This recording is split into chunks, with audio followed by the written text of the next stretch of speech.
Vetëm një muaj pas rihapjes, Kinema Republika është kthyer në kineman më të frekuentuar në vend, duke regjistruar numër të lartë të biletave të shitura, e rjetëzuar dhe menaxhuar nga Bashkia e Shkodër. Kinema Republika ka rikthyer Shkodrën në hartën e premierave ndërkombëtare, ku dëshmuar se publiku shkodran ditë vlerësoi kineman moderne dhe cilësore. Përgjegjësia Kinema Republika, Egena Zymeri, u shpreh se vetëm një muaj nga hapja, shifrat flasin vetë për interesin dhe frekuentimin e lartë nga publiku.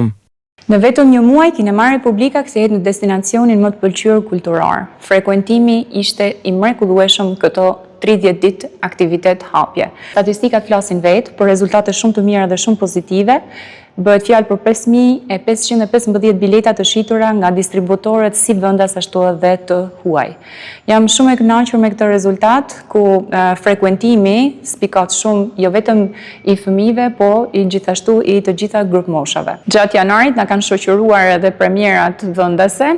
Kazerma ishte një ndër filmat e parë të cilët u prezantua në Kinema Republika, vazhdua me ODN dhe së fundmi me filmin Falli 2, i cili për shkak të kërkesave të publikut do vazhdojë të jetë edhe këtë fundjavë. 2026 vazhdon me premiera të mëdha botërore si Screen 7, Super Mario, The Devil Wears Prada 2, Toy Story e kështu me radhë. Do jetë një vit goxha intensiv dhe shumë për shumë i mbushur me emocione për Kinema Republikën. E pajisur me projektor 100% laser dhe sisteme audio të gjeneratës së fundit, Kinema Republika është sot një destinacion kulturor dhe argëtues me rëndësi kombëtare.